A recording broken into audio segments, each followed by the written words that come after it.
बिस्मिल्लाहिर्रहमानिर्रहीम। ओके जी, शुरू करते हैं। प्रीवियस क्लास में हमने लैब 3 को डिस्कस किया था और हमने कुछ बेसिक चीज़ें देखी, लाइक ऑपरेटर्स को समझा उनको। मैंने आपको कुछ प्रैक्टिकल का भी कहा आपको, और कुछ प्रैक्टिकल किया भी, like prefix and post fix का। और हमने मुख्तलिफ ऑपरेटर्स को देखा जो कि बहुत ही ज़रूरी थे प्रोग्रामिंग के लिए, प्रोग्रामिंग समझने के लिए। उसके बाद lab 4 again, header files and basic input output operations. कुछ बहुत ही इंपॉर्टेंट चीज़ें अगेन हमारे पास आ गई। हेडर फाइल्स के लिए मैं आपको ये कहूँगा, इसका नाम ही देखिए हेडर, ये बिल्कुल ना टॉप ऑफ पर लिखी जाती हैं, like hash include studio dot H या कॉन्यो डॉट एच। आपको याद होगा जब हमने शुरू में बात की थी इसके बारे में, और मैंने आपको बताया था कि अगले लेक्चर में या अगली जो वीडियोस बनेंगी तो इसके बारे में मैं ज़रूर बनाऊंगा। तो हेडर फाइल्स क्या है भाई? एक्चुअली ये वो लाइब्रेरी फाइल्स हैं जिनमें फंक्शन डिक्लेयर होते हैं पहले ही। मींस जो फंक्शन हमने पहले यूज़ करवाने होते हैं, लाइक प्रिंट एफ या scan f, go to x y, for statement, control structure में से कुछ भी अगर हमने यूज़ करना हो, वो कहीं ना कहीं पहले मौजूद हैं। और वो कहाँ देखें भाई? फॉर सपोज सी प्रोग्रामिंग किसी ने नहीं बनाई होती, हमारे पास सिर्फ टेक्स्ट एडिटर होता, तो क्या ये चीज़ें काम करती? मैं प्रिंट एफ लिखता, चल मैं ऐसे लिखने से क्यों नहीं होता भाई? Print Dilshad Ali for suppose, या प्रिंट हालार, ऐसे क्यों नहीं लिखा? या डिस्प्ले हालार होना चाहिए ना, कंप्यूटर को समझना चाहिए, बट नहीं। Actually behind the scene code किया गया है कि भाई आपने इन लाइब्रेरीज के जरिए ही समझना है और ऐसे ऐसे काम करना है। वो सारा कहाँ पर डिक्लेयर किया गया? हेडर फाइल्स में। तो जरा समझते हैं आज हम क्या पढ़ने वाले हैं। Lab 4 header files, understand concept of header file, understand basic operation using print F, scan F, जो कि हमने किए भी हुए हैं लेकिन हम करेंगे स्कैन एफ का यूज़। थर्ड जो है हमारा, understand go to x y function. तो ये कुछ बेसिक फंक्शंस हैं और हेडर फाइल है। तो हेडर फाइल क्या है, ज़रा इसको, इसकी डिटेल हम ये लिखी हुई है, थोड़ा सा आप भी देख लें। Header files are helping file of your C program which holds the definition of various function and their associate variables. अच्छा, इसमें एक और चीज़ मैं आपको बताना भूल गया। सी प्रोग्रामिंग में आप अपने भी फंक्शन बना सकते हैं, बट वो फंक्शन भी कहाँ से बनेंगे? उनके लिए भी कुछ ऐसी चीज़ चाहिए, एक प्लेटफॉर्म चाहिए। वो प्लेटफॉर्म, कोड का प्लेटफॉर्म हमें लाइब्रेरी फाइल्स देती हैं, जो कि पहले से ही कोड होता है, पहले से ही चीज़ें डिफाइन होती हैं, उनके ज़रिए हम दूसरा कोड डिफाइन कर सकते हैं। इवन उनके ज़रिए हम अपने फंक्शंस भी बना सकते हैं। तो all the header file have dot H, उनकी ना सबकी एक एक्सटेंशन है जिसकी वजह से वो जाने जाते हैं हेडर फाइल्स। लाइक अभी मैंने बात की, अगर मैंने प्रिंट एफ को यूज़ करना हो तो मैं स्टूडियो यूज़ करता हूँ, स्टूडियो एच। अच्छा, ज़रूरी नहीं है कि एक हेडर फाइल में एक ही फंक्शन हो, काफ़ी सारे, 100 की तादाद में भी हो सकते हैं, मतलब हज़ारों में भी हो सकते हैं। तो लेकिन यहाँ पर तो डिवाइड किया गया है, मतलब कि कितने फंक्शन किस हेडर फाइल में होने चाहिए, एक मेनर वे में रखने के लिए, इसीलिए रखा गया है। बट आप जितने चाहे फंक्शन एक हेडर फाइल में रख सकते हैं, ठीक है। अच्छा, इसको प्री प्रोसेसर डायरेक्टरीज भी कहा जाता है, जैसे हैश इंक्लूड, ये देखें, ये जो हैश इंक्लूड है यहाँ पर मैंने इसका भी जिक्र किया है। The files that tell the compiler how to call some functionality are called header files। भाई कंपाइलर को कौन बताएगा कि कौन सी फंक्शनैलिटी अभी कॉल करनी है या हुई है, तो इसको आपने परफॉर्म करना है, तो वो हेडर फाइल्स बताएंगी, ठीक है। तो ये देखें आपके पास हेडर फाइल्स कुछ पड़ी हैं मेरे पास, जो कि पिक्चर आपको नजर आ रही है। अच्छा, ये कहाँ से आई? जब आप सी प्रोग्रामिंग इंस्टॉल करते हैं ना, तो आपके पास कुछ लाइब्रेरी फंक्शंस डिफ़ॉल्ट इंस्टॉल हो जाती हैं, जैसे ये turbo C plus plus, disk turbo. ये देखें इंक्लूड फोल्डर हमारे पास पड़ा हुआ है इंक्लूड का। ये देखें ये सारे की सारी पड़ी हुई हैं, 47 जो है एक फोल्डर है। बाकी जो है ये फोल्डर देख लेते हैं ज़रा, उसमें भी हेडर फाइल्स हैं। तो 3 ये और 47 ये, तो 50 हेडर फाइल्स हो गई हमारे पास, ठीक है। तो 50 हेडर फाइल्स, और यहाँ पर मतलब एक तरह से लातादाद फंक्शंस, ठीक है। फंक्शंस की कोई लिमिट नहीं, आप इसके अलावा भी बना सकते हैं, मतलब जितने मर्जी चाहें। तो एक अच्छे खासे फंक्शन की तादाद इनके अंदर ज़रूर मौजूद होगी। हम सिर्फ 2 हेडर फाइल्स यूज़ करते हैं, एक ये वाली, ये रही कोनियो, ये आपको नज़र आ रही है, और एक हम यूज़ करते हैं स्टूडियो, जो कि ये रही, आपको नज़र आ रही होगी। हम देखें सिर्फ ये यूज़ कर रहे हैं और हमारा इतना सारा काम हो जाता है। तो सोचें अगर हम सारे की सारे यूज़ करेंगे तो खैर जितना हमारा काम होगा हम उतनी ही यूज़ करेंगे। तो ये जब हम सी टर्बो इंस्टॉल करते हैं तब इंस्टॉल हो जाता है। उसके बाद ये कुछ एग्जांपल है कि हमें हेडर फाइल को कॉल कैसे कराते हैं, include stu.h, सिंपली हम इनको कॉल करवाते हैं, ठीक है। तो अब जरा आते हैं लाइब्रेरी फंक्शंस, कुछ लाइब्रेरी फंक्शंस पर, जैसे कि प्रिंट एफ या स्कैन एफ। अच्छा, तो इनको ज़रा देख लें आप। प्रिंट एफ में हमने कई बार काम किया हुआ है, ठीक है। तो अच्छा, how does this program work, all valid C program must contain the main function. ये वही चीज़ है जो रिपीट कर रहा है, इसके बारे में मैंने पहले भी जिक्र किया हुआ है, तो मैं रिपीट नहीं कर रहा है इसको, इसको आप देख लें। Page down, display values print F, ये भी हमने पढ़ा हुआ है। अच्छा, वैल्यू डिस्प्ले कैसे किया जाए, इसको फिर भी एक बार आप देख लें। प्रिंट एफ डिस्प्ले वैल्यूज कैसे करता है भाई, integer x equal to 4x की हमने फोर वैल्यू असाइन की। नंबर इज परसेंटेज डी, अब परसेंटेज डी बेसिकली वो वैल्यू है कौन सी, वो 4, कामा एक्स, एक्स क्या है, वो वेरिएबल है।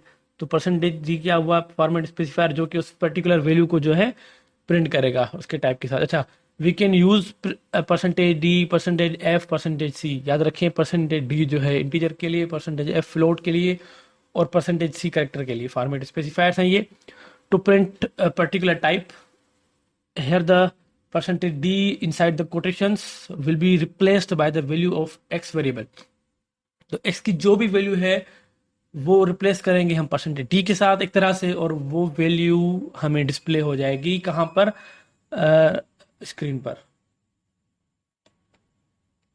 तो देखें, नंबर इज 4, तो आपको ये नंबर नजर आ रहा होगा। चलिए इसका प्रैक्टिकल भी करते हैं।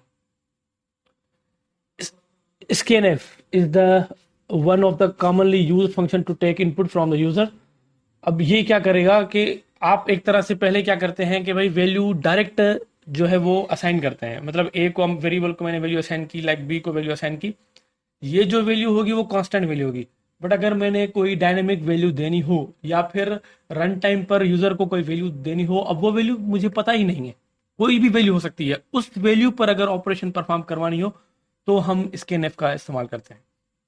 तो इसकी थोड़ी सी डेफिनेशन यहाँ पे लिखी हुई है, आप देख लें जरा। तो यहाँ पर इसका एक सिंपल प्रोग्राम हमने यहाँ लिखा हुआ है, integer x print F, inter and integer, एक मैसेज प्रिंट करवाया है। फिर यहाँ पर हमने स्कैनएफ यूज किया है कि भाई अब ये स्कैनएफ क्या करेगा, with the help of and operator. ये याद है आपको, एड्रेस ऑपरेटर, हमने पिछली क्लास में इसको डिस्कस किया था। तो स्कैनएफ क्या करेगा, इस एड्रेस पर एक्स, जो कि एक्स का एड्रेस है, इस एड्रेस पर इस वैल्यू को क्या कर देगा, स्टोर कर देगा एक तरह से। वैल्यू लेके पहले ये क्या करेगा, वैल्यू को गेट करेगा, कोई भी वैल्यू हो सकती है, ये इंटीजर की भी हो सकती है और करेक्टर की भी हो सकती है, कोई भी वैल्यू गेट करेगा, एक्स में स्टोर करेगा। फिर जब भी हमें जरूरत पड़ेगी इस वैल्यू को जो है वो डिस्प्ले करेगा। देखें जैसे कि थर्ड लाइन में है print f, number is percentage d comma x. तो इसमें यहाँ पर क्या हो रहा है, एक्स में जो भी वैल्यू हमने स्टोर करवाई थी with the help of scan F, अब यहाँ पर वो हमें शो हो जाएगी। तो इसका प्रैक्टिकल करते हैं, घबराना नहीं है, प्रैक्टिकल करते हैं इसका। तो यहाँ वैल्यू हमने गेट करवाई थी और इसका डिस्प्ले करवाया था। सो थोड़ा कोटेक्स को समझ लेते हैं, उसके बाद तीनों चीज़ों का हम प्रैक्टिकल लेते हैं। हाँ देखें, आप जब भी कोई चीज़ प्रिंट करवाते हो यूज़र स्क्रीन पर, तो वो बाय डिफ़ॉल्ट लेफ्ट पे आती है और टॉप पे आती है। तो हर चीज़, हर मतलब जगह ऐसा ही होता है। बट अगर हमने किसी एक पर्टिकुलर पोजीशन पर या हमारी डिजायर्ड लोकेशन पर उस कर्सर को रखना हो, तो हम कैसे करेंगे, तो हम करेंगे गो टू एक्स वाई मदद से। गो टू एक्स वाई एक ऐसा फंक्शन है जो दो आर्ग्यूमेंट्स को रखता है, आप ठीक है, जो दो आर्ग्यूमेंट पास करता है, एक्स एंड वाई। दोनों आर्ग्यूमेंट इंटीजर के हैं, पहला आर्ग्यूमेंट है एक्स का, दूसरा है वाई का। मीन्स पहले आर्ग्यूमेंट में आप वैल्यू दोगे हॉरिजेंटल के लिए और दूसरी आर्ग्यूमेंट में आप वैल्यू दोगे वर्टिकल के लिए। तो इसका भी हम अभी प्रैक्टिकल करते हैं, तो ज़रा प्रैक्टिकल कर लेते हैं इसका। टर्बो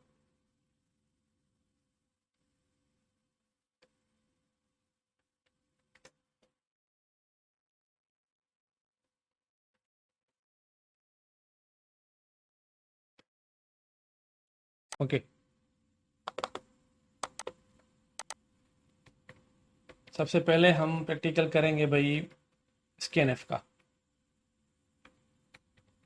क्योंकि देखें, अगर हम कोई कस्टमर वैल्यू दे देते हैं तो वो प्रोग्रामर के लिए हो जाएगी ना, कि भाई वैल्यू पहले से ही डिसाइड है कि आपने किस वैल्यू पर काम करना है या कर रहे हैं। बट अगर मैंने वैल्यू अपनी मर्जी से देनी हो तो कैसे दें, वो ज़रा देख लीजिएगा।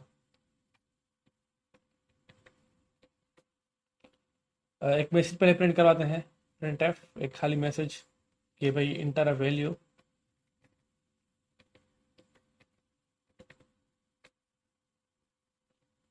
तो ये मैसेज हमने प्रिंट करवा दिया। एक मिनर, इसको कॉलन इसलिए दिए क्या, ताकि एक मिनर वे में लगे। अब स्कैन एफ इसलिए लगाया कि भाई हमें एक वैल्यू गेट करवानी है जो किसकी होगी, इंटीजर की होगी, क्योंकि परसेंटेज डी दिया है। अभी वेरिएबल बनाया नहीं, मैंने बनाऊंगा। तो ए, तो वेरिएबल बना लेते हैं इंटीजर ए, ठीक है। तो ये वैल्यू लेगा, और ये अच्छा, ये वैल्यू हमने अब डिस्प्ले करवानी है, तो डिस्प्ले कैसे करवाएंगे, print f percentage d your value is percentage d means that's value जो हम डिस्प्ले करेंगे अभी ए, ठीक है। तो इसको ज़रा नीचे लाइन पे ले आते हैं, बैकस्लैश एन, ठीक है। सॉरी एक एरर आ गया, कौन सा एरर है, प्रिंट एफ की टी में मिस्टेक है, चलें जी। तो इंटर वैल्यू हमने 9 किया, योर वैल्यू इज 9, यहाँ पर देखें, समझ गए आप। चलें इसका थोड़ा सा हम ना एडिशन भी करते हैं परफॉर्म। भाई इंटर